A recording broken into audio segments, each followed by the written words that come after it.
It's not RC. Adventures in Radio Control. Hey folks, if you've been around RC modeling for any amount of time, you've almost certainly come across this stuff. Epoxy resin. It's like the go-to glue for just about anything.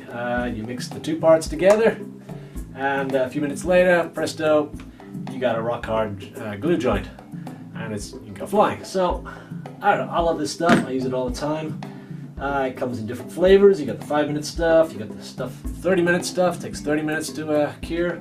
That's other stuff. You can add micro balloons to it, and carbon fiber. You can use it for fiberglass. I don't know, it's got a million uses.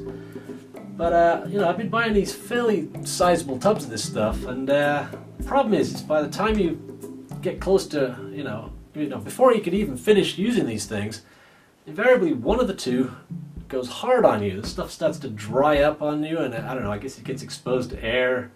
You know, the less stuff is in this tube, the more air is in there, it just kind of dries up, and yeah, it's odd. The hardness stuff, it says hardener on here, that stuff always remains kind of like fluid.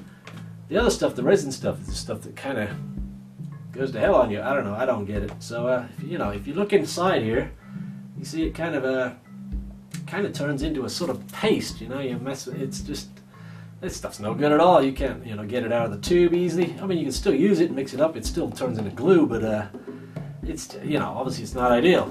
So here's what we're going to do about that. So one of the things you can thin epoxy with is denatured alcohol. It's like really good stuff for cleaning up when you get all sticky and covered in it stuff, but it also helps thin out the stuff. So what I've been doing is, you take your epoxy that's kind of dried up and you pour a little bit of this in there. Let's see. How much? I really couldn't tell you. It depends on how much you got going on there, how much you got left in the bottle. So pour that in there, shake it up a little bit. But, that's not really mixing it too good, so we gotta do something else here. So I take an old push rod piece of wire, coat hanger, doesn't really matter, nothing too special, and yeah, bend it a couple of times at the end here. Doesn't have to be anything too fancy. You can see that, kind of put a little zigzag in the end there. Okay, and we're going to stick that in the end of our cordless drill here.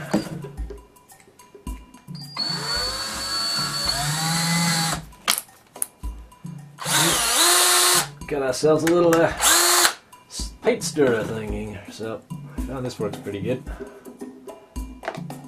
Yeah, shove that in here.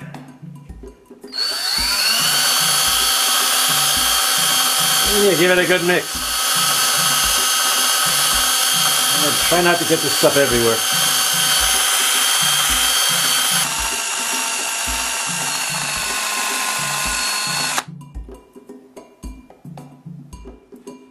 And if you have to, you can add a little bit more denatured alcohol.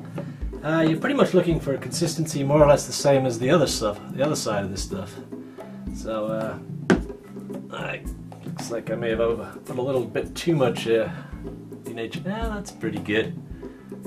That might work. So, yeah, I've done this a few times, and I don't know if it's as good as the original fresh epoxy, but you know what? It seems to harden up just fine, and I don't know, I haven't had a problem with it. I mean, you may want to test this and make sure it works for you, but I don't know. This is obviously Z-Epoxy. I know that it works with this brand, and I mean, you may want to try it with some other brands and make darn sure that it's good before you put it on your expensive plane. But I don't know. All I know is it definitely saves you some money if you don't have to keep throwing this stuff out once it goes hard on you. So I hope that helps. Yeah, definitely save you a couple of bucks. If you like this stuff, don't forget to subscribe. I'll see you next time.